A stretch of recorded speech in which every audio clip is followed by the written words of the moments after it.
Hi guys, welcome back to my channel English in a Blink, and today I'm going to look at irregular verb have. Yes, so when you have your have, it can be used as a main verb and it can also work as an auxiliary.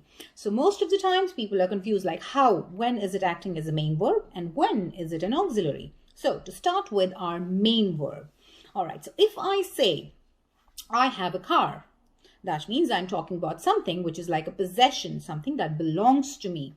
All right, and here have is acting as the main verb. All right, because here we are talking about have, we are talking about something which I have or she has. All right, so do not forget, when you have, you conjugate it. So what I have, you have, we have, they have, and he, she, it has. So she has a car. All right, so talking about something which is like a possession.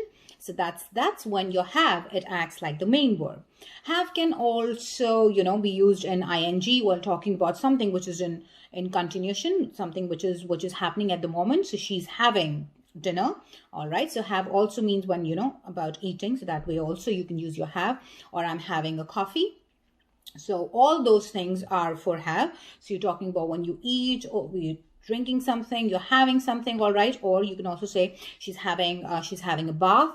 All right, so that way is also again main verb and with continuous form ing. It's also that you can use your have with. So that's something in regards to have as the main verb. So like I said, when it is an irregular verb, so have, and the past is had, and past participle is also had. All right. So if you're talking about like I have a car, I had a car. All right. So if you're talking about past, that is, like I said, it is irregular. So you use your had. Now this is about have in regards to as a main verb. All right, so when you are talking about like a possession, or you are talking about like eating something, so that's your have as main verb. Now coming to have as an auxiliary. All right, so when you have as an auxiliary, we use it with our present perfect tense and our past perfect tense.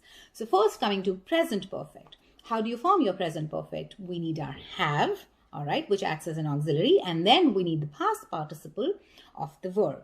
Third form of the verb, that is your past participle. That's how you form your present perfect. And similarly, also you will be conjugating.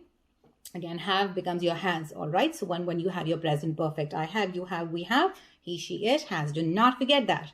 All right, so like I said, that's how you form your present perfect. And when I say I have seen 3 movies this week, have here acts as your auxiliary. All right, so in your present perfect tense you use your have and it acts as an auxiliary. All right, auxiliary verb.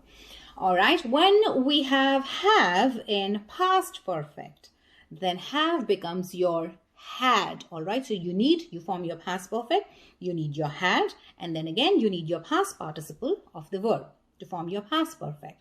All right, so like you can say with example, I had finished my dinner before I went to bed.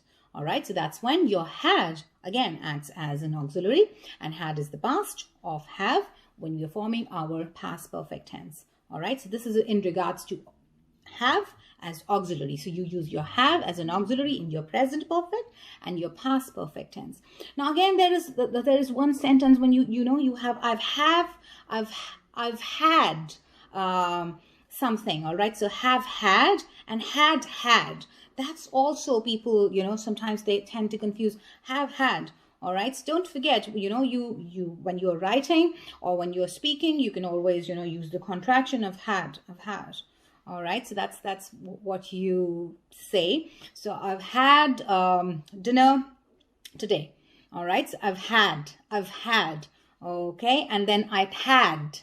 All right, so that's also had. So you can use had and had together in your past perfect. So one had is your auxiliary and the other had is going to be your past participle of the verb have. All right, and that's how you use your had in your past perfect tense. All right, so I'd had bad headache. All right, I'd had bad headache. So somebody's telling you, oh, I have a bad headache. Oh, I'd had bad headaches. All right, so when I say, oh, I've had a bad headache since morning. All right, so I'm telling you about that, and then you can tell me, oh, I'd had headaches or bad headaches. Okay, so that's when you can use the structures have had and had. So when you have had, have is the auxiliary and this had is the past participle. Again, your present perfect and had. Again, one had, when I say I'd had bad headaches, in the past is what I'm talking about. So one had is your past participle and the other one acts as your main, as the auxiliary, and the other one is your past participle as the main verb. All right, in your past perfect tense. And that's exactly how you use your had together. Okay, so like I said, have can be used as main verb when you're talking about possessions or you're eating or drinking, things, or having a shower. So that's when your have is your main verb. And then you have as an auxiliary in your present perfect and your past perfect tense. And again, one thing, when you're using your have, do not forget to conjugate it. I have, you have, we have, they have, and he, she, it has. All right. So I'm sure next time you're going to be using your have, it's not going to be a problem anymore. So until we meet next time, what do you have to do? You have to press the like button and subscribe. Bye for now.